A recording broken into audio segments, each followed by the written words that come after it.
Warning, the Spoilercast does contain spoilers of current and past movies, books, video, games, TV shows, and possibly your life. So if you're listening to a show called Spoilercast and you're pissed off that we gave away spoilers, we really don't care. Thanks again and have a wonderful day. Hello everyone and welcome to Spoilercast by All Tower Media. This is Alligator bringing you a new episode to talk about the newest film in the Star Wars series, Rogue One. For those of you that haven't heard, D.A. Roberts has book 5 out for the Ragnarok Rising series, and coming soon is book number 2 of the Lost Legion series, taking place in the Infinite Black universe. Make sure to check out our website, alltowerpodcast.com, as well as visit our Facebook page and Instagram at alltower. Joining our podcast today is Sean from the website geek.0.com. That's geekpoint0.com. Be sure to go check them out and visit their wonderfully geeky blog.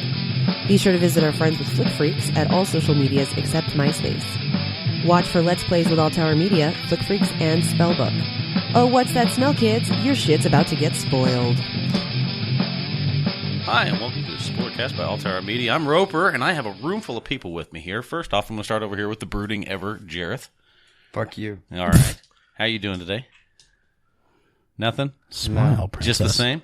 Well, over here on the other end of the room, I've got Mr. Ledge with us again. Hi. Hi, buddy. Glad to have you back with us again. Glad to be back with you. I think it's going to be a lot of fun tonight. It'll be a good time. And then right here to your right-hand side, I've got Allie. Hi. Hello. How are you? Feeling a little wheezy? A little, not wheezy, just sniffly. Little under the weather? Little under the weather. So I'm going to try to get through this without sneezing and coughing in everybody's ears. You and I both. And then right next to you is Sean. Hi, Sean. Hello. How you been? Good. Well, this is your maiden voyage for Spoilercast. I'm so excited. It's going to be great. This is gonna like be good. It's like a boat. It's exactly like a boat, I'm on a except boat. for we're overstaffed. We're not overstaffed. I'm on a boat, bitch. And then we have the ever lovable Dire Monkey. How are you? Oh, just lovely. A little studio engineering, my hard rockin' amigo. So tonight we are talking about Rogue One. I see that Sean's actually checking out some stuff for Ragnarok Rising. Yeah, I have no idea what it is. So. Actually, D.A. Roberts is a friend of ours. He wrote a series of books that take place here in this area of the Midwest. Fuck! God damn it! What happened? Nice recovery. The chair wasn't locked, and he went to leave, and it just went. Are you all right? Nice recovery. Yeah, I'm good. Okay. All right. That was terrifying for like a split second. I thought we lost you. The mental image, I was just waiting for his feet to come up, and then he was really going to be pissed. Well, I've got this giant computer screen here, so I can't see anything. I didn't even see that. All I heard was "fuck," and it was like, "What?" Yeah. That's all I got. Also, well, after the mic issue and the cables issue, and I was like, "Oh, if his feet come up, I'm running." He's gonna be thrown. He's gonna nuke this bitch. It's gonna break. So, ladies and gentlemen, we've had an interesting setup this evening. It doesn't typically work out like this, but we've gotten through it, and I think that things are kind of settling just a little bit. That was off-putting for a moment. So I have a question for everybody here. Oh, what? Hold on. What is it? Rogue One. No. Best movie or bestest No, movie? not yet. I want this right here. So you're looking up this information. Totally worth the read. Series of books. It's a zombie apocalypse, but more focused on where we're at here. So super excellent. Yeah, super excellent series. You should totally check them out. We only plugged it every episode. Yeah, but Sean might not know that. And then furthermore, they over here at Spellbook Studios have created several games. One of them is The Infinite Black, which is the other series of books that he ended up writing for. He's actually written one already and getting ready to come out with the second one. Yeah, I thought the second one was going to be ready first part of this year. It might already be done. I haven't had a chance to talk to him. I don't think it's done yet. But okay. But soon. Nevertheless, how is things over here at Spellbook Studios? Really good. We're about now 2 weeks away from releasing on Steam, which will check off all the platforms. Okay, congratulations. iOS, Steam, Linux, Mac, Windows, all that. Awesome. What about on my dick? We will not release on your dick because you still play on fucking BlackBerry. Oh! Burn. Wait, What about when I upgrade? he uses a upgrading? BlackBerry? He uses a BlackBerry. You know this. You took Oh a my God, picture I of forgot that about you. I did. I took a picture because I was like, no one else will believe me. It's like fucking seeing a Yeti or the Abominable Snowman. You're just like, I have to take a picture because no one else would believe me. I actually saw this in the wild. Except for that a Yeti or an abominable snowman gets the job done. Yeah. His fucking Your BlackBerry the only does thing, not. The only thing his BlackBerry is good for is it falls to pieces and then can go right back together again and still keeps it ticking. Do you guys remember that iPhones aren't Verizon that far commercial? off. The Sprint commercial with the two guys in the locker room, and the guy says The it's anti-theft. and it's anti-theft. And he goes, "What do you mean?" And he throws it at the guy's face. That's what your BlackBerry That's is what good for. that is exactly what it is. Yep. There you go. The problem is it would shatter to pieces midair. Which, I It would just feel like shrapnel buckshot. Wouldn't that like cause more damage though? I guess maybe. So tonight we are talking about Rogue One, and as Jareth was trying to do a moment ago, let's kind of go around and get just a general Your idea. two options are A, best movie, Are we gonna or do this B, men on- bestest movie. Men no on film no style. lube or nothing. He's just right in there. Yes, apparently he's on it. I So say we Jareth, do we're- it men on film style. Loved it or hated it. all right. What do you think, Jareth? Love it or hate it? Loved it. Easily. Dire Monkey. Hated it. All right, Mike or Loved Ledge. Allie, Hated. Sean, Loved it. and I loved it as well. So let's. So we're right. This. What is that sound? Tib music. Is that you? Oh shit! He's advertising for it. I'm advertising for I'm it. sitting over here going, "What is that?" Well, it's great. I walk in here, and not only is this like a den of nerddom that surpasses mine to a degree I can't even describe. Well, it's a corporate den of nerds. Yeah, I know. He's all about this. But then you guys led me onto this book series, so I looked that up and ordered one. And then you guys told me they had this mobile game out, and the first thing I did was download it and creating an account because I'm like, fuck, I want to try this shit And all out. I said, I hear, Yeah.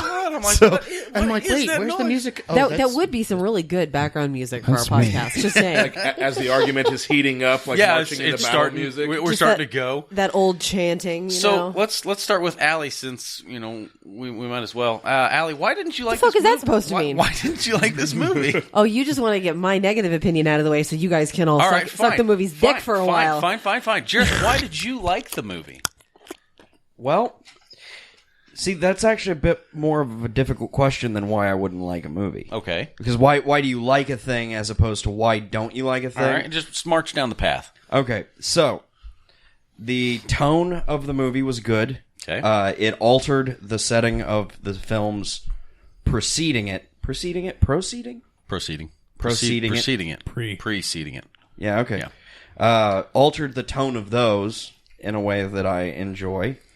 And it brought an element that Star Wars has been missing by and large. It's tried largely in the prequels to bring it in, but it never really got this element of darkness. Yeah, unlike- where it's like in the prequels, they're like bad shit's happening, but it's really bright and kind of happy. yeah. Moreover, we're than we're that. gonna throw a quip in there and it's fine. But bad stuff. It doesn't matter if Obi-Wan does a thing because he's gonna say some stupid thing first.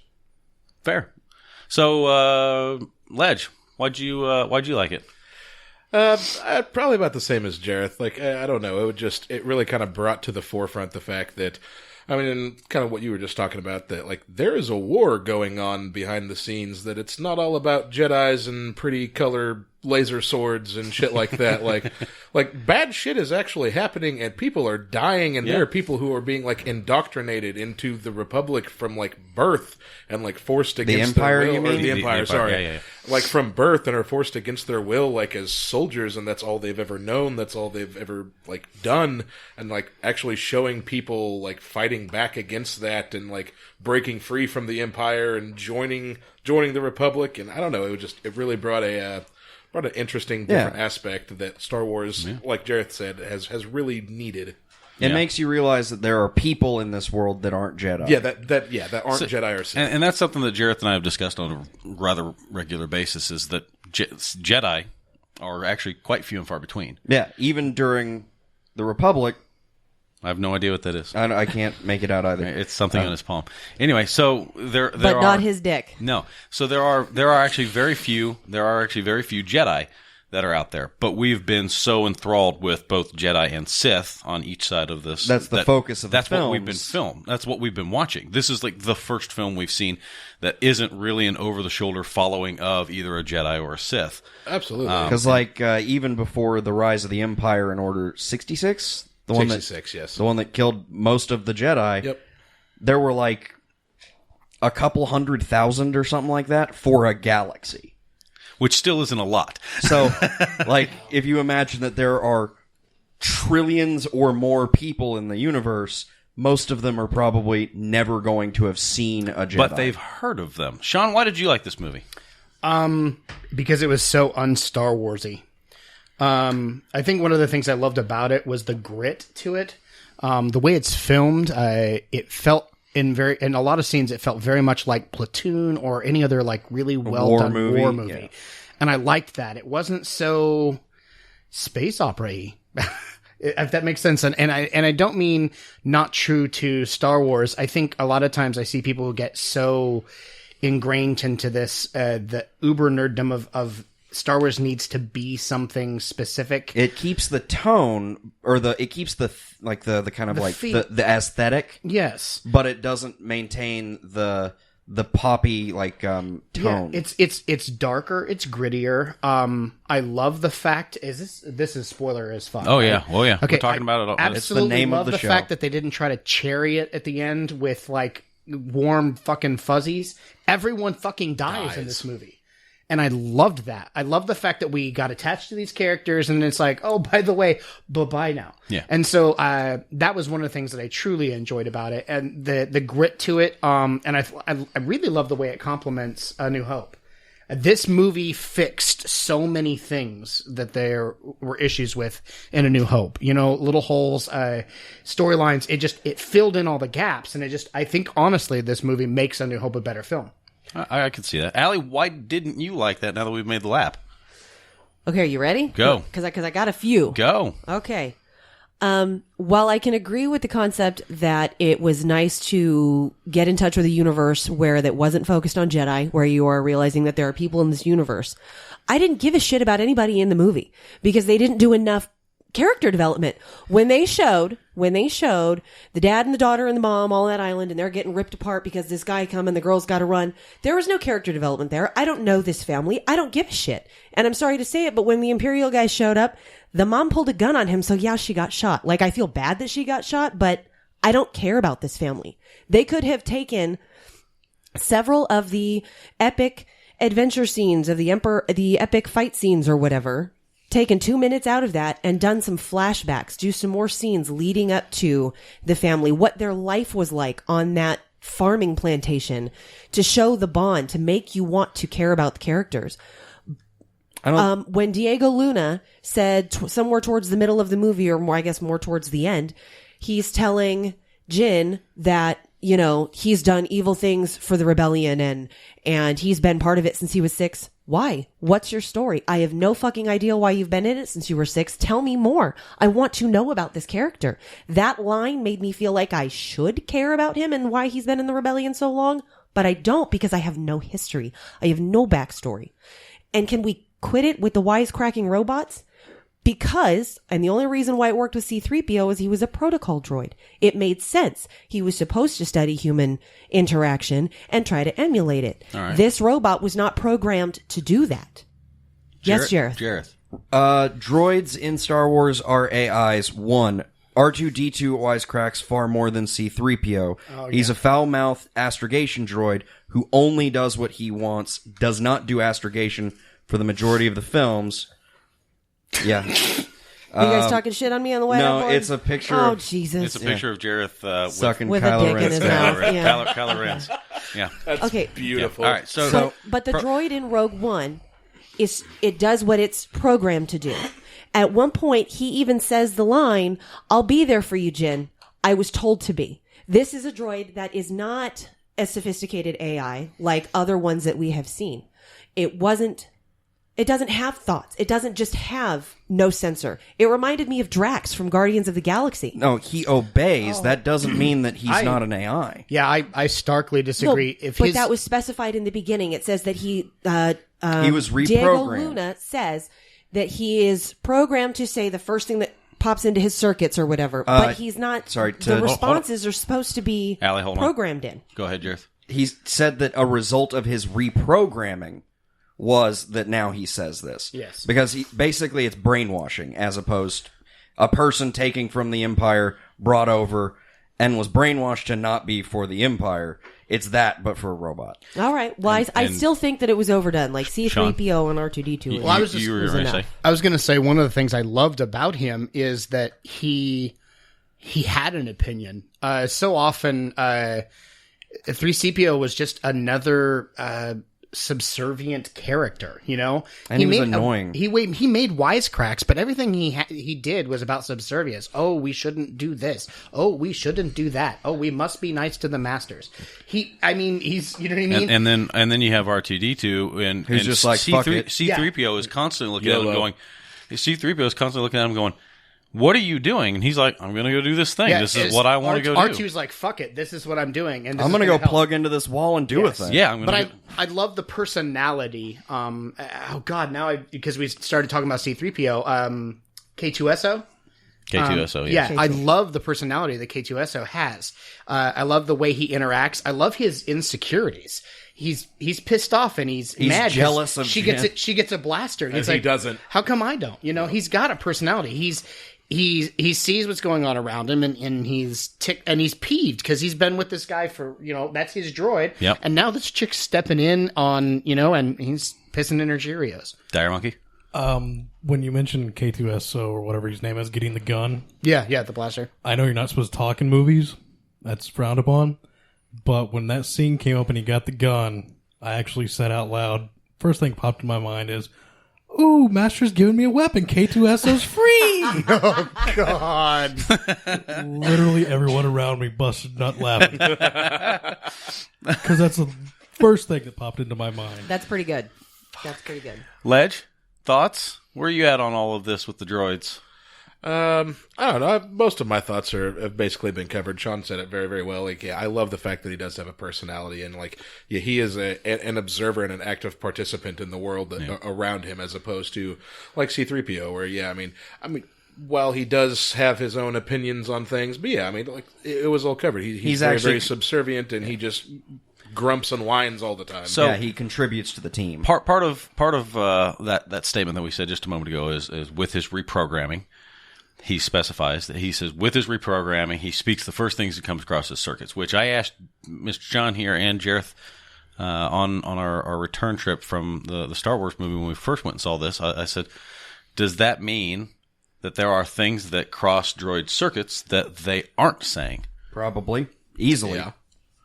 And that's, to me, that seems odd, but if they're an AI, if they're an actual artificial intelligence, then yes, in fact, that is a possibility. Well, also, there are some that are assassins and spies, so in that case, subterfuge is a necessity. I suppose so.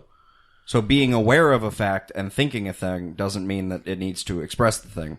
Like, oh, I should definitely report this to my masters is not something to say when somebody drops a secret. Okay. All right. Fair. When you're talking some shady shit in the back alley. So we start off this whole film with no opening credits. I think we should probably let Allie do more of her things. We start off with that, and then we went straight into this planet, this desolate world, and you don't necessarily care for how that started because you don't feel like there's enough of a connection there. No, I mean, you see a dad with his kid, and you see that there's a mom, and you see that there's a family bond, but you don't have enough time to get attached to it and really, really care about these characters. Take, for example, the beginning of Commando. Those opening credit scenes, while they're flashing all of the people's names, they show different scenes of how Arnold Schwarzenegger and Alyssa Milano are bonding, the stupid shit that they do. And as much as those scenes are hokey and overacted as shit, by the time the whole shit starts and the girl's getting taken away, you give a shit. You care. Those scenes were totally dumb and so overacted, but you gave a shit. They could have done that with this movie, especially since they didn't take time to do the crawl or anything like that, which I understand why they didn't. But they could have taken 2 minutes to show just a few scenes, just a few. You know, see the daughter interacting with the dad to show that special bond. Like he calls her Stardust. Why? Well, why does he call her Stardust? How did that start? For me, I look at it and I go, okay, well, I don't necessarily need to be spoon-fed that information because she, at that age, then proceeds to believe that her father has just gone back to work for the Empire. to her at a distance watching this situation go down, Dad did nothing to stop Mom getting killed. And I get Mom, that. Sure, Mom drew down on the guy, and yeah, that's her fault. I mean, you're That's literally what being happened. drawn down on Yeah. by soldiers already. I mean, as an officer, what would you do? Yeah, you know? you're going to end up you're going to get toasted like that. Right. But It's also so- worth mentioning she totally fucking shoots Krennic. She does. She does. Yeah, rock on for her. But it doesn't end well. She doesn't just draw down. Yeah, she shoots. She shoots him, but nevertheless, she doesn't kill him, and that would have probably not helped things. But anyhow, so the daughter perceives Dad as disappearing and going away with them. So she may have had love for him, but at her young age, at that point in time, she might have created this separation, and that's where she is when we find her a long time later, where she's just like, I don't care anymore. But see, and I totally can understand that and trying to convey that, but I just feel But like if- the movie didn't convey that sadness. But if we would have been connected, where she's like all starry-eyed and oh, Dad, then she might have gone and looked for him before this moment. She might not have been forced onto this path. She's Okay. been down this path of, I don't give a crap about Dad because he turned back to the Empire and he went to work for them and he's doing all of this. They're Until the bad there was guys. a chance that there were answers. Until there was that opportunity for answers, and then she got to go down that path. And when she finally finds her dad and she starts to see that that's not the case and there is this redeeming quality, and suddenly she's like, hey, Dad isn't this bad guy, this monster that dies. He does. He's like, I got so much to tell you, and he dies. But Go because ahead. of that disconnect, when he dies, I didn't give a shit. Because there was no connection. There was no, there was just no emotional connect for me. Because I didn't feel anything. Because you weren't made to feel anything. You know? Ledge? I'll chime in on the whole connection thing. While I honestly do see what you're saying. I see that side of things where, I mean, and especially for Cassian or Diego Luna's character. I mean, and I've said that And even when I watched Diego it. Luna was good. He did a great job, He but did a it great was job. really hard for me to connect to that particular character. Now, by the end of the movie, whenever, I mean, him and her sitting on the beach, all sorts of screwed up, and shit's blowing up. I mean, I do kind of feel, I felt sad.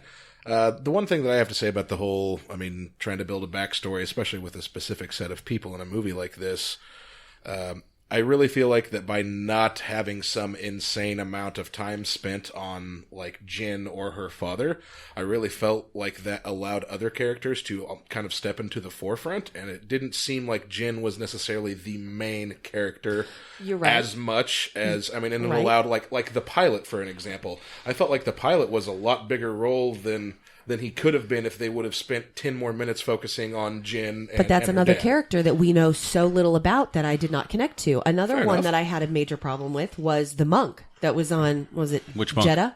The blind Asian guy. Okay. I would love, wow, Jareth knocking over shit. Well, we can't have nice things. Yeah, right? You all right? Yeah. All right. I just feel like I would like to know more of why he's there. I realize that he's probably studied the Force. I just feel like there was a whole backstory that could have happened there that we didn't get. That's the temple that was knocked down. Go ahead, Well, I Jareth. know. Jareth? I would argue that is, after a fashion, a symptom of the fantasy. Star Wars is, for all of its lasers and space flight, it is a fantasy movie. Mm-hmm. And there's so much backstory and there's so much going on that cutting any slice of life out of one of these characters, especially the more story Is characters, always going to create a new well of things that you're going to want to chase. like Obi-Wan Kenobi. If you just watch the first three, for the Ridge Tridge, there you go. then The Ridge Tridge. I like that. then Wow. then you're going to be like, what the hell what's up with Obi-Wan Kenobi? What's he been doing? And then you watch the fucking prequels and you're like, well, fuck Obi-Wan Kenobi. Yeah. But Guy was a douche. the same thing with Darth Vader. Darth Vader, the whole time you're going through the Ridge Tridge, you're like, that guy's evil as fuck, but what the hell's going on? Yeah. And then you watch the prequels and you're like, Well, fuck Darth Vader. fuck Darth Vader. Killed To a be bunch, fair, you killed said a bunch fuck of Darth children. Vader in A New Hope. Well- I mean, the movie starts with fuck Darth Vader. Well, I meant fuck Darth Vader and like, I don't care about Darth Vader. Yeah, He's, well, he's whereas a in the- bitchy teenager. In the Right. first ones, of you're like, Sullen God, that little guy. child. In the first, the Ridge Tridge, yeah. I bet And his he's- story is so cool. Yeah, you're like, oh man, he's a monster. He's been a monster. He's always been a monster. And then you find out he's a and then- whiny little he's a little shit. bitch. And then you find out he's like Edward, what's his face from the Twilight movies. And you're like, He's an emo little bitch. Yep. So there is an element of that, but that's more of an aspect of mystery than it is. It is frustrating Because I want to know more. I want to see more of that character. He's awesome as shit, but... I just felt it was very difficult to connect to these characters because they put such a mystery on all of them. Sean? I actually completely and totally understand where you're at with that feeling. But I think I have a very simple answer for why. Get over it. So I love good character development. I really love when a movie wants you to be invested in a character and what's happening with them, what's going to happen with them, where they're going to go, how they're going to play into the storyline, that they get into a little bit of the backstory, a little more at least than they did, and show their motivations, show their internals a little more. And I get that.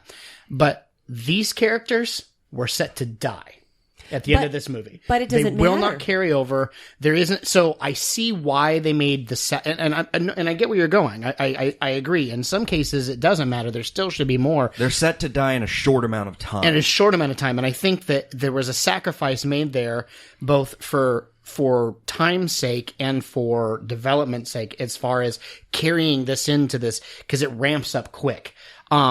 To say, let's cut some of this. Let's not delve too deeply into the internal motivations. Let's just make it an understanding that, yes, there is a connection. Yes, he does have a pet name for her. Yes, there is, you know what I mean?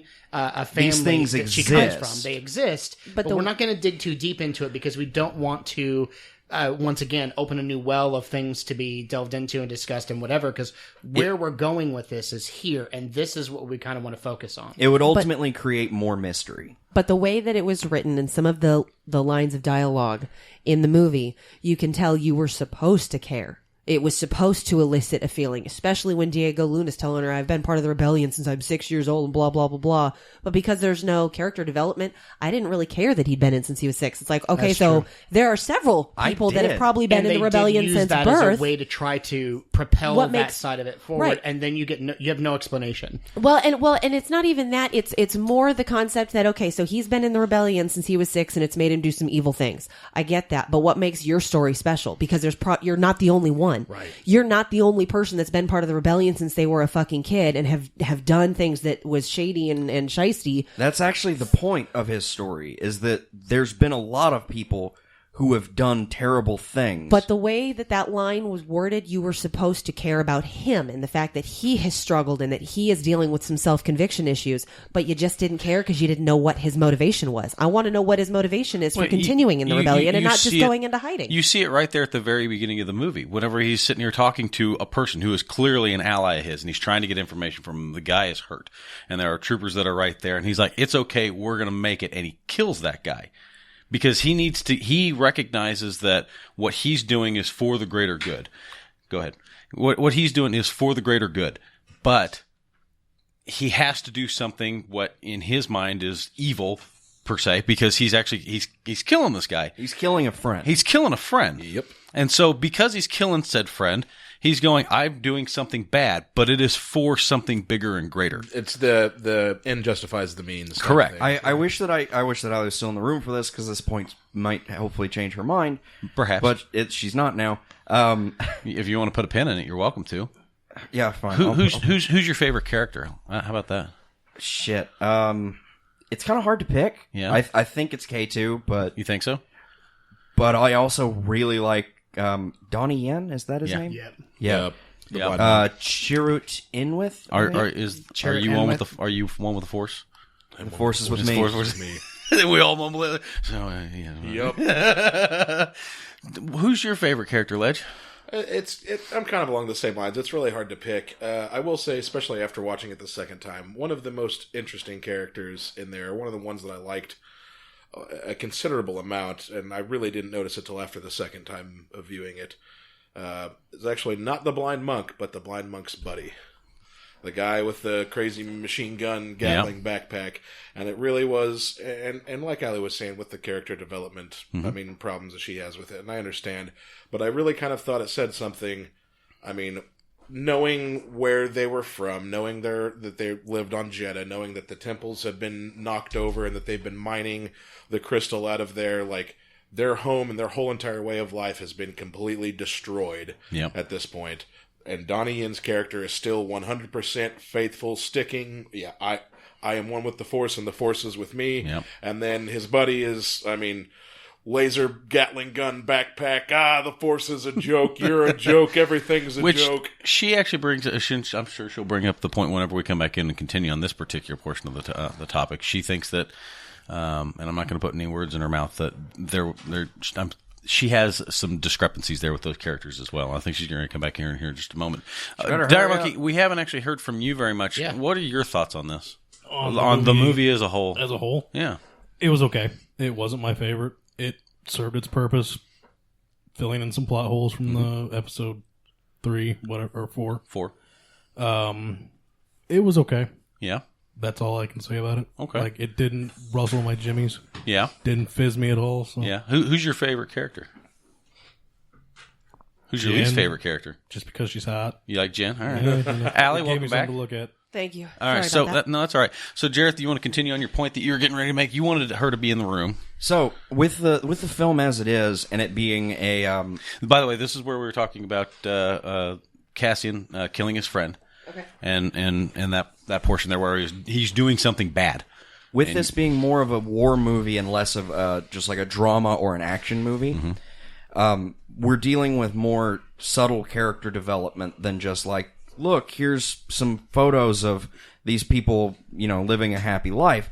So, because you're not spending time on each of these characters individually, you're spending time with them as a unit. So, with Cassian Andor and him being in the rebellion at 6, we don't need to know why he's been in the rebellion since he was 6. We have all of the evidence we need to know that the Empire is evil. That's already been established from the previous movies. Well, Correct. even in this one, they're consistently showing us ways that the Empire is really bad. So somebody who is growing up oppressed by the Empire, why would you need, like, oh, they killed my family? Maybe they did. Maybe they didn't. They're oppressing planets. They're oppressing a galaxy. And if you're somebody with strong will and a sense of justice, you're going to stand... refuses to keep your head bowed? You're going to stand up. Yeah. And they're going to keep killing you. And so he ultimately, as we were saying just a moment ago, he's got a friend here who is hurt. He decides that, it's the message that this guy has is worth more than his life, because if they're going to be here and get captured, ultimately that's going Even though they are friends. That's going to jeopardize things. So he kills his friend because he's like, this is the right thing to do. And that instance right there, that is the snapshot of the bad stuff he's been doing all along. That's an understanding of where he's at as a character. Correct. So we move forward from there. Then we went to the topic of who our favorite characters were. You boys were discussing our monk friends. Oh, absolutely. Allie, I know you have some hang up with those two. Yeah, I didn't know anything about them. Didn't really care. When it came down to the characters, and honestly, at the end of the movie, when everybody died, it was just like, okay, well, there they go. All right. Heartless.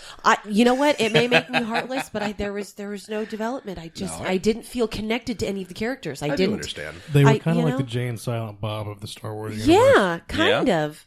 Except for Jay and Silent Bob Strike And, like, Back. But okay. yeah, they were just All right. The side scene- characters that popped in. The scene where, okay, because how the Asian guy, I cannot remember those two guys' names to save my Chirrut life. Inwith is the blind guy. Okay, what was it? Chirrut Inwith. Jarrett Inwith. Okay. guy and the not He blind kept guy. on saying, I am with the Force and the Force is with me. I am with the Force and the Force is with me. I'd love to know where that stemmed from, because in the scene when he died and his friend is holding him and he's now saying this phrase that he mocked his dying friend for saying all the time, I know that scene was supposed to like really hit your feels, but it didn't for me because there was no origination there. I don't know where that came from. Actually, Why they is- did tell you that.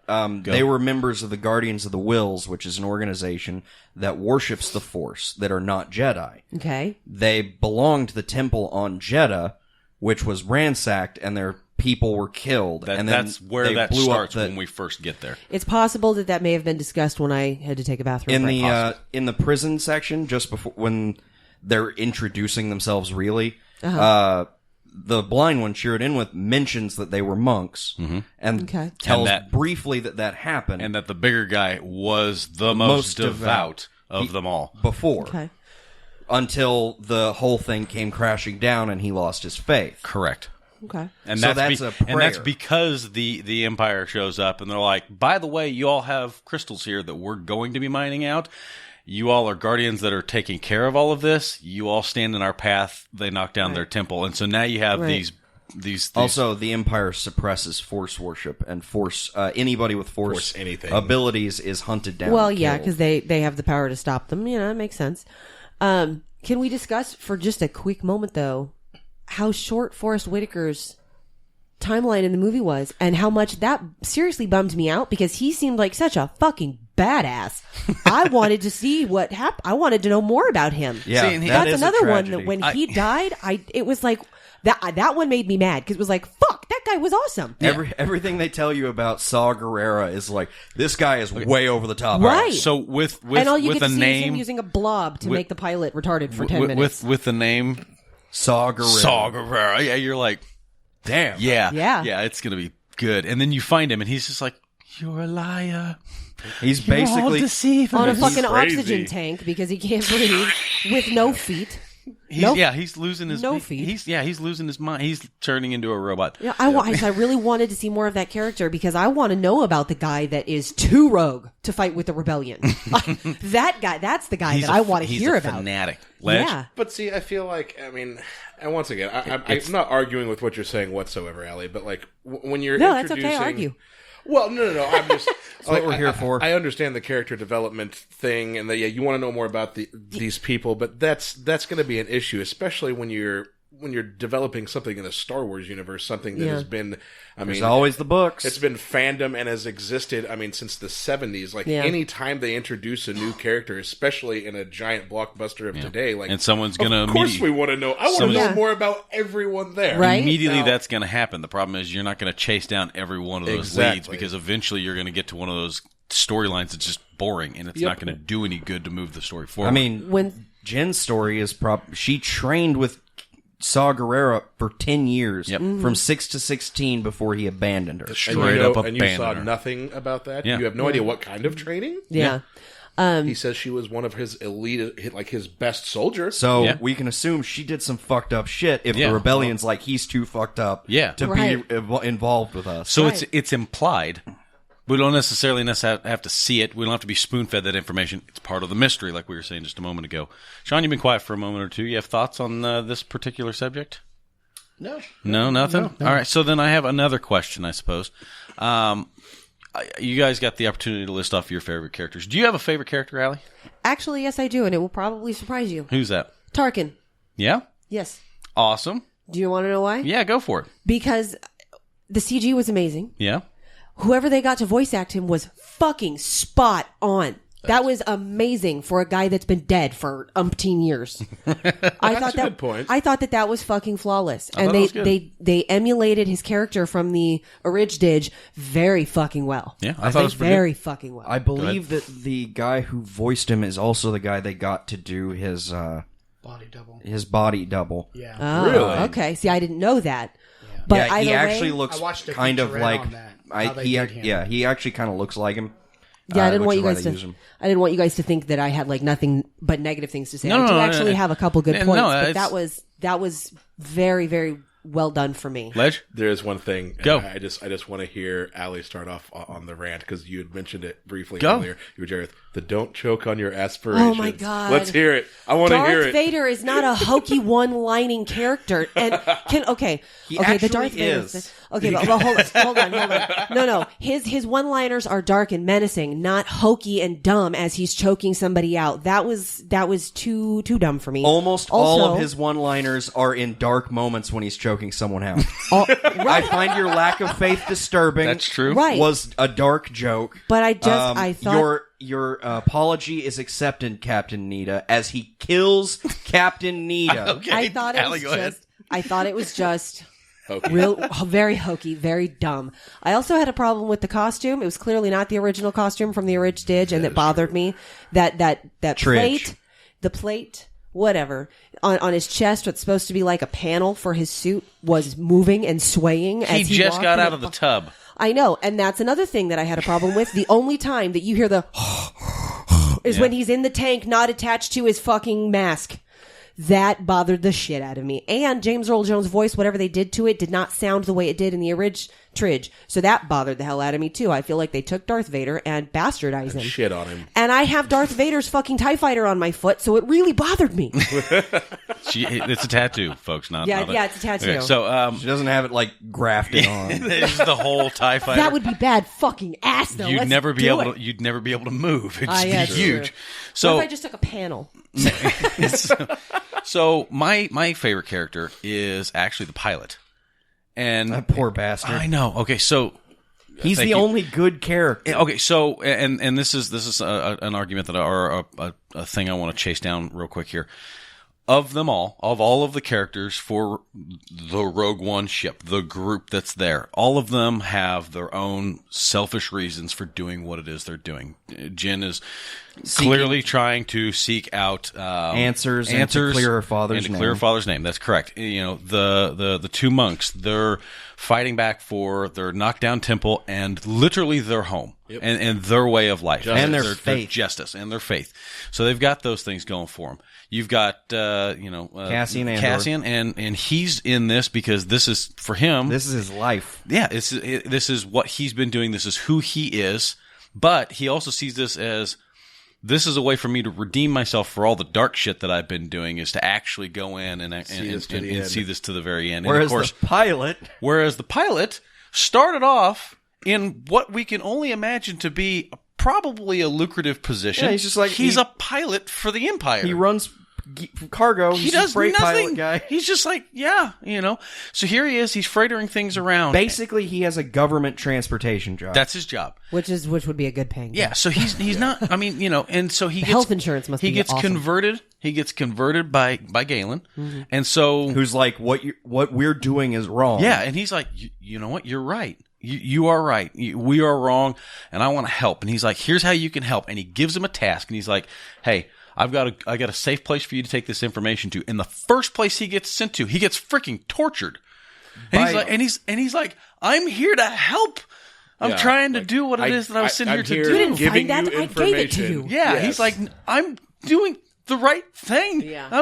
I've been doing, and then the next thing that happens, he gets after they get out of after he gets brain molested by the mind slug, Jabba's mom. Yeah, Jabba's mom. So they end up escaping from there, and he sticks around, and he stays around, and then everyone from the rebellion's like, you're a liar. We can't trust you. Why would we trust you? You're an Imperial pilot.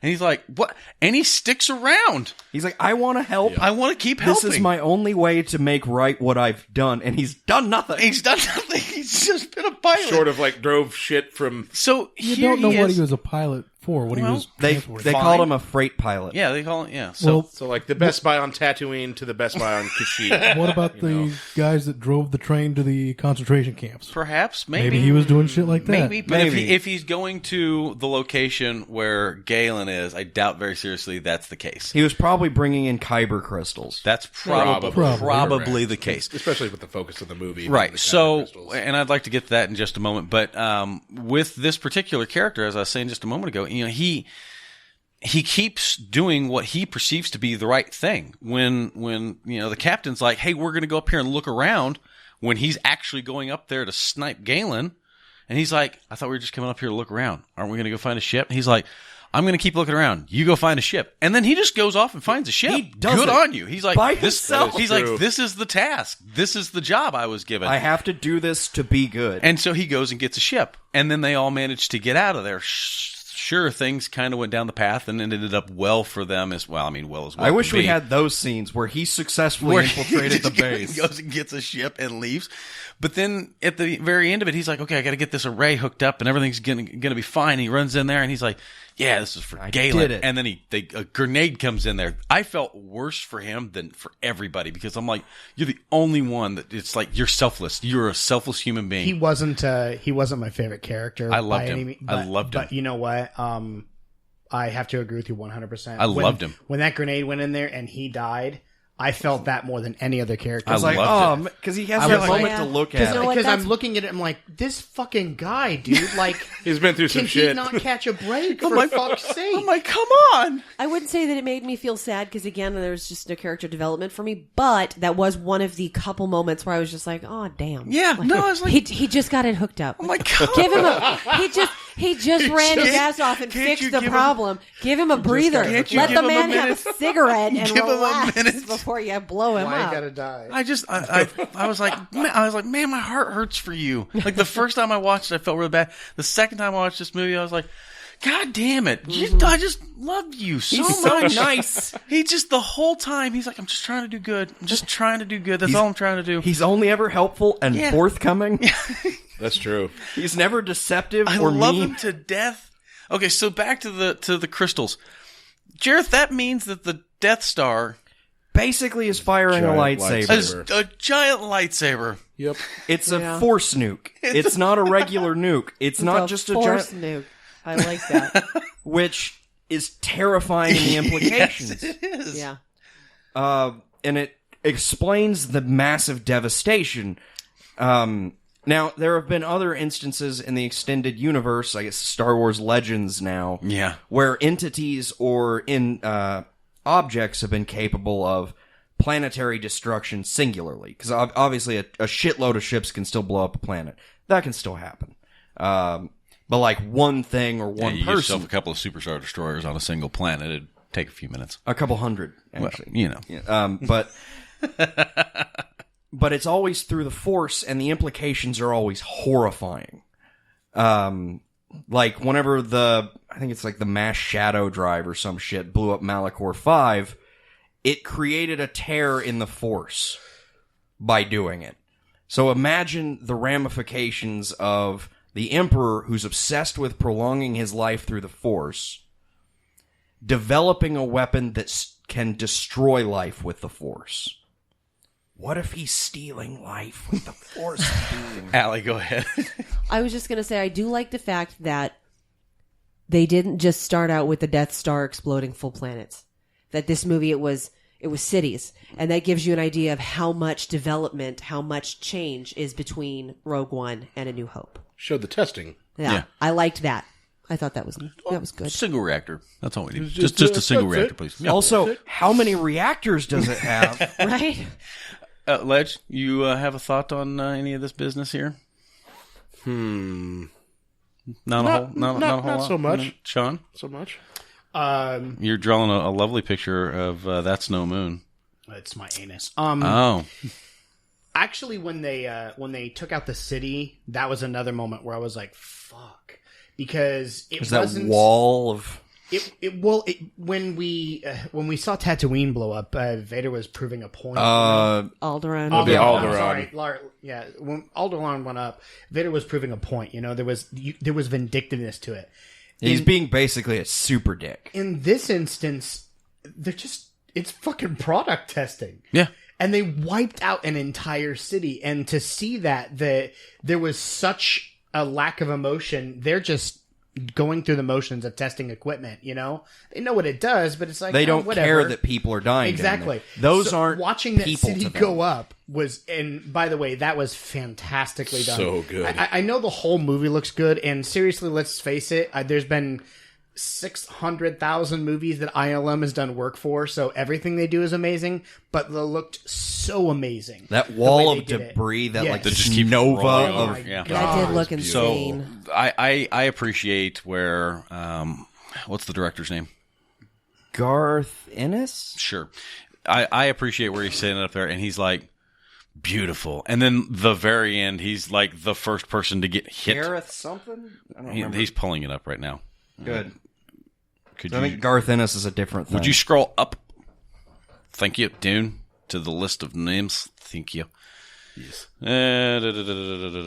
J.J. Abrams. No, it's not J.J. No, Abrams. I was just looking at him like, No. they've got wish their it had shit been wrong. J.J. No. Where are you? Gareth Edwards. Gareth Edwards. No, not the director of the movie. And I'm wanting to say... That guy. And I'm wanting to say he's also the guy who Yes, directed the one you just Monsters, moused which over. is really good. Krennic? Orson. The director. Yes. Okay. That guy. You should have said the director of the Death Star, not the fucking... Krennic. I didn't I want... was like... Yeah, that's what I'm not... I don't... Krennic. Thank Yes. you. I don't want the director of the movie. Yeah, but you just said, who's the director? Who the fuck is true. Garth Ennis The one now? that's literally standing on the ship going, oh, it's beautiful, whenever they blow up the freaking city. And then at the very end, he's on the top of the tower, and they fire right through the middle of him. And it's like, yeah, it's beautiful now, isn't it? Yeah, they shoot him in the fucking face with it. With the entire Death Star. He's standing right there looking at it, and he's just like, woof. Go ahead, Ledge. That's another point that I think me and you had discussed a couple times over the past few weeks.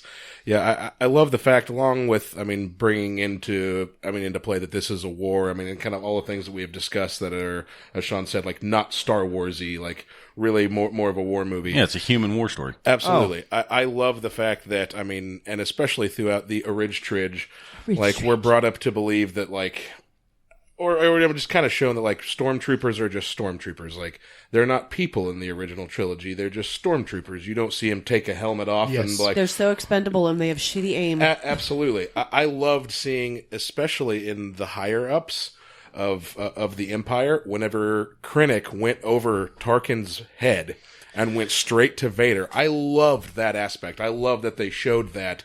Like that the Empire is not this perfectly obedient, well-oiled machine that you think it is. Like, this motherfucker got pissed because what he just built is about to be taken from him. Yep. So he's going to go to the most powerful person that he knows. And there's a problem with that. And Jareth and I have discussed that. There's shitty office politics even in the Empire. Yeah, even there. Exactly now, right. Now, you're not supposed to jump rank. Jareth and I have discussed this. As a Sith... He's doing a Sith thing. That's doing a very a Sith thing. There's a very Sith thing to do. Yeah. Not that this is actually a Sith Empire. The problem is that he went to Vader, and Vader views it, and he's like, he might have respected it. And I was telling you this point the other night, Allie.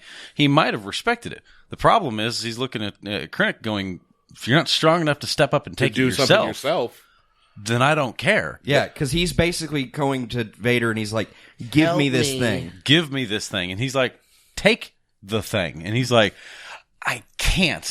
Mom, Dad took my toy. Yeah. Also, just to clarify, Garth Ennis, the name that I threw out there, is the writer for Preacher and The Punisher. Oh, okay. Well, okay. I don't know why that was the Sort of Random as shit, but I love it. All right, fair enough. So, I really truly appreciate this movie, and I think for me, this is probably my number one, maybe number two Star Wars movie. Jareth, where's it rank for you? Number one. It's also my number one movie of the year. Nice, Ledge. Number two. Number two of Star Wars. Number two of the Star Wars. Star Wars, and then it ranks right behind A New Hope, just because that was the first Star Wars movie I ever watched, and it will always hold a very, very special place in my heart. It's just, you just can't beat it. Every time I've watched this movie, I've wanted to leave and go home and start A New Hope. Sean, where's this fall on your Star Wars list? As much as I love it, it ranks number 3. Number 3? Where's it ranks behind Jedi and Empire. Okay. So yeah. Yeah. So New Hope is number 4 then. What? Is New Hope number 4? Yeah. Well, there's only those movies. What else are you talking about, Allie? Where's this fall on your Star Wars list? Pretty low. Well, I agree with Sean. Those are the only 4. So it would be, for me, it would be 5. Well, what about the Force Awakens? Doesn't that fall on the list somewhere? Yes. Okay. So we have New Hope. Okay.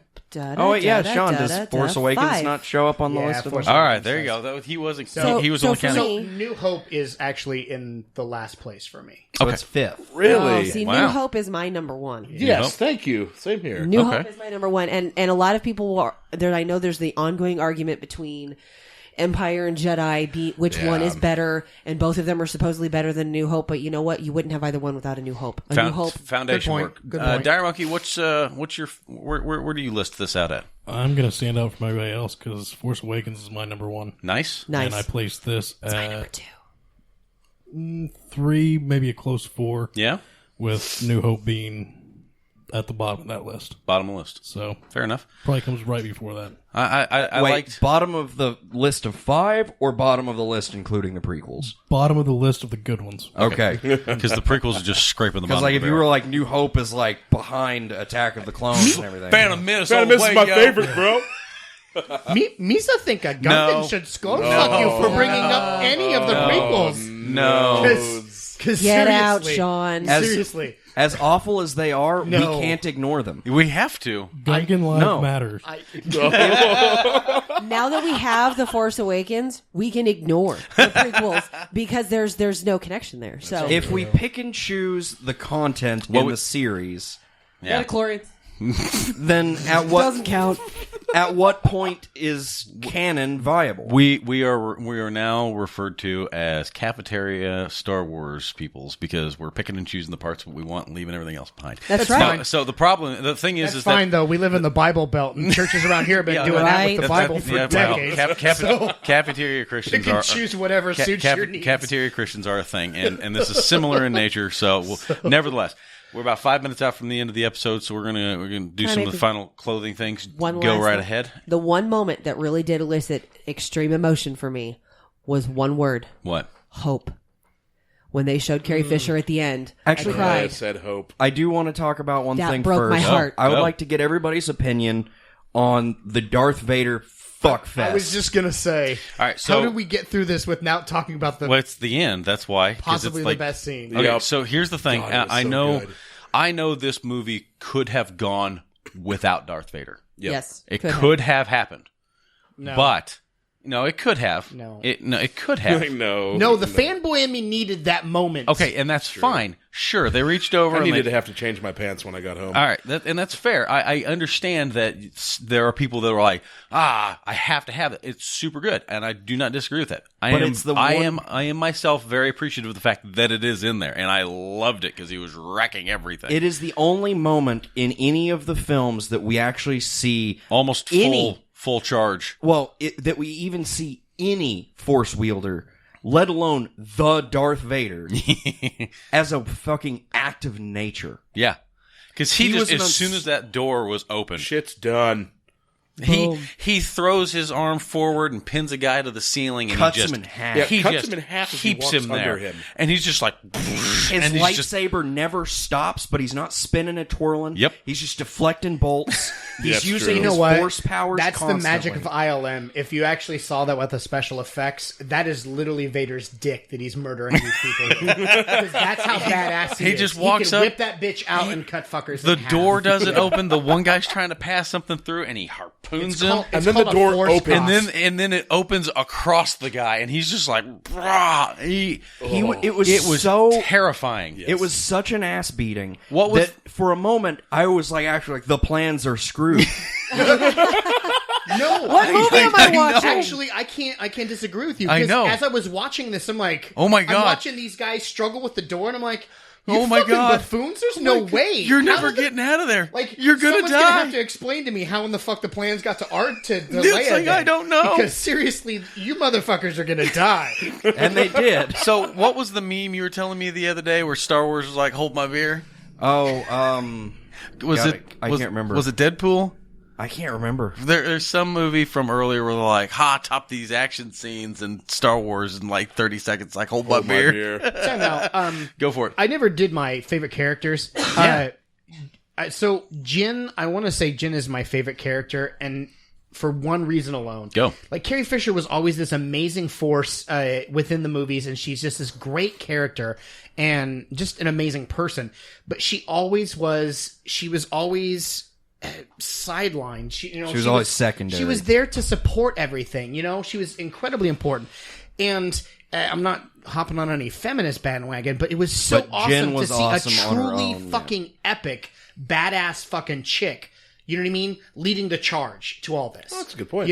And we don't get that in any of the other Star Wars movies. It's such a male-dominated fantasy, And so I thought it was really cool to see a woman get in there and be just as like, fuck all this. I still appreciate that this was not an over-the-shoulder story of Jedi and Sith yet again. Yeah, absolutely. It was a people story. It's a human story. And I really, really, really think that that's part of what makes this so good for me is because that is all we have seen.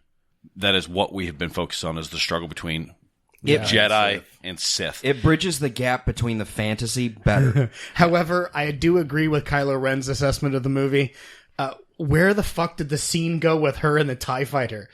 because that thing would have ripped her to shreds. Well, so almost every scene from the trailer wasn't in the movie. I wanted to see what she would do. I all just of that, half expected her to blast her through the window and watch the all of that was misdirection at best. Yeah. And I think Which is awesome. Oh yeah, because everyone goes into these things and they're like, oh, it's from the trailer. Yeah, I recognize it. Yeah. This is all it's really in the movie from the trailer is the rocket bitch slapped the AT-AT. Yep. Well, and then the scene with what was his name, Galen in the field. You know, when he's just kind of standing there. That was there, That was there, and that was integral to the story. So yeah. Allie. surface to air missiles, fantastic. Where were those on Hoth? You rebel scum. Yeah, treacherous bastards. So, we're right here at the very end. I want to thank everyone for tuning in and listening to us. Sean, do you have any closing thoughts? Maybe you want to say something more about Gink.0 than we talked? Gink.0? Wow. Yeah. Gink? So, great movie. I loved it. It's not perfect. It's got its flaws, but I think it was a very welcome addition to the Star Wars universe, and I think it did a lot of great things for the story. So, good on you, Disney. I was terrified when Disney took over. When they bought everything, I was like, oh my God, please do not take something beloved. And the more I started thinking about it, I'm like, wait a second, this is Disney. They love nothing more than money. And they realize, no, I'm not kidding. No, I'm not arguing that. They know that if they were going to buy the Star Wars universe, the one thing they couldn't afford to do was truly piss off fans. There's also a very good chance that the worst things about Star Wars are George Lucas. Absolutely. Always have been. Always have been. He's responsible for its existence. The Christmas special. So, but yeah, check us out. We are tech and pop culture and geek goodies. Anything in the world of tech and gaming. We're on all the social medias: Facebook, Twitter, all of them. And Geek.0, all spelled out. Geek POINT 0. So come check us out. Awesome, it's a lot of fun. Jareth, you got anything else you want to add? Nah. You want to say anything about Flick Freaks? We do Flick Freaks. Yeah. We talk about stuff. Mostly it's reactions. And what have you been doing all day today? Recording Let's Plays. Let's Plays. Love Let's Death Plays. Road to Canada. Death Road to Canada for the win. Allie, got anything you want to say? Just that I was really excited for the rebirth of the Star Wars series after The Force Awakens, and after seeing this movie, I'm a little concerned now. I don't think that moving forward we're going to run into issues. I would hope not, because of the fact that the Rogue One is a separate storyline from The Force Awakens. I hope that wherever they continue to go with the next movie, since it's going to be the sequel to Force Awakens, I hope Rogue that One it's is going to be good. Rogue One is episode 3.9? Yeah, 3.9. 3.9. Or like Also- 4 minus 0.5. Yeah, something like that. I mean, it's in there, so it still follows the same line. Well, I know. My understanding of how they're doing the movies is they have their Star Wars group of people, writers, directors, doing the main stories, and these shoot-off stories like the Han Solo and the other ones, they're getting these new directors or people that are a little lesser known, giving them this thing to run with. So Okay. I don't have that's any okay. fears for the actual... For the moving forward, I really don't see any issues there. Now that I know that, I my faith has been And that's reborn. one of the things Also, I your liked concerns is are they- completely unfounded. I do love the fact, keeping along that thought train, I love the fact that they didn't try to cram this into canon the way they were very clear in the very beginning when they were doing this, that this was going to be a Star Wars story. Yeah. Meaning this was going to be a story about people involved with these movies that in this universe that we are well aware of, okay? But it wasn't going to be part of these primary characters' journey through whatever. It's going to flesh out some of the stuff that fans have been having to do for years in the books, in these expanded universe things. And so I love the idea that they're going to continue to make these to kind of Bridge go those off gaps. and fill in these areas and give us a little more than we would get just in the straight storyline. So Kind of like where we get the opening in the Red Squadron. Also, explaining that mystery. Filling in those A few all of those them, questions. because you can't dance them all in. Allie, and then I'm going to talk to Ledge for his final thoughts. Oh, I was just going to say, do you think they will bridge the gap between this Rogue One and when Luke and Wedge created Rogue One? Because I saw no link there, and I was really counting on that. I don't remember them actually creating Rogue One. I think That was they just the kind of- squadron. Yeah. fell into that squadron. Also, together. But It was- the whole squadron died. The squadron is called Rogue Squadron. Rogue One is the leader, or the I second was in just gonna command say, of Rogue. yeah, it's Rogue Squadron, and then there's Wedge Antilles is Individual Rogue leader. elements. So I guess the assumption is just that the Rogue Squadron continued after Rogue One. after this movie. If, what is it, the first Airborne, if they all died, there would still be the first Airborne. Yeah. Yes. That kind of thing. So. Yeah. Red Ledge? 5 standing by. Ledge? Kind of along the lines of a lot of what we said. It brought in some grittiness. It brought in a lot of realism to a universe which was already incredible to begin with. Mm-hmm. I am nothing but excited as the series continues to push forward, and hopefully in like the main, like the canon in episode 8. Hopefully they will. I hope that they take a page from Rogue One and realize that you can actually have a little more focus on people and not be so happy-go-lucky. No one ever dies. No one ever does anything. Because I can only imagine, especially like we had talked about, the last 30 seconds basically of Rogue One, watching Vader just go ham on everyone. Like, I can only imagine if they took that same intensity. Show like the Knights of Ren mow down someone else. If you took that same grittiness and intensity and then also had more of a Jedi Sith storyline, like it would be incredible. See, I mean, we've never really seen that before. No, we haven't. What we have seen is a lot of the Jedi using a lot of their powers. We've never actually witnessed one of the Sith just go ape nuts on everything. Yep. I mean, not to that degree. This is like the first time we've seen anything like that. The closest we've ever come was the implied when The Anakin younglings? murders all the younglings. But it still didn't show anything. Yeah, well, that's what I'm saying. That's the closest we ever got was the implication, you know? Yep. You see him, break out the lightsaber and the doors close and that's it. And I'm like... And not to say that I think we should have showed him murdering kids. Really delved into that one scene by scene. But it's part Blow of by blow. a symptom of them avoiding the dark aspects Exactly. of Everything the bad. Also, we've also got to the point in our creating movie magic that we can show actual fight scenes with lightsabers now that don't look like Yes. kids with broomsticks. So I'd like to see them utilize that more rather than just a bunch of people swinging around glow sticks in an arena and shit. Yeah. Which is what we saw all in the first 3 and then also the original trilogy. Yes. It was very slow and, By the clunky. way, now that you mention that, everyone else probably knows this, but I didn't. Did you guys know this is a fucking sport? Yeah. Yes. Oh yeah. I did not know that yeah, was what? Yeah. straight up. Yeah. And people build these Yeah. lightsabers, and they're heavy duty. They're- They can take a whipping. Yeah. They're And people that are Have trained you in not fencing. seen this? It's straight up like Yeah. Taekwondo competitions. Yeah. There's rankings With lightsabers. and, Yeah. and they have these ladders, and they compete down to find a winner. And these people are fucking amazing. Yeah. You thought that battle scene with Chirrut Inwin was Chirrut Inwin yeah. was amazing, dude. These guys are fucking dope, and there's like everything from like 19-year-old kids to like 45-year-old guys out there just.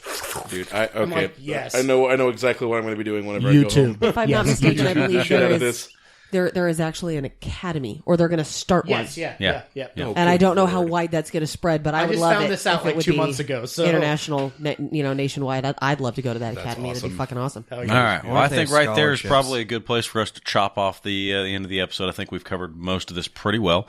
Guys, I appreciate you coming in. Sean, thanks for being in here with us. Thanks for letting me. Ledge, thanks for coming back. Thanks for having me. Allie, I appreciate you coming in and Yeah. giving your I've side of muscled things. through it. Hell yeah. And Jareth, Fuck you. there you go. And Dire Monkey, thank you always. once again. I appreciate you guys letting us use the studio over here at the wonderful Spellbook Studios. Make sure you get over and check out their website. Check out all the fine stuff they have from us. You want to make sure you check out the forums, Allie, because You can win things. yeah. I need like a cowbell that I can hit when I say that. You missed the tissue box. The Elsa tissue box. All right, guys. Have a good night. Make sure to check out our website, all tower fucking hell. Bloody hell, mate. Let me try that one again.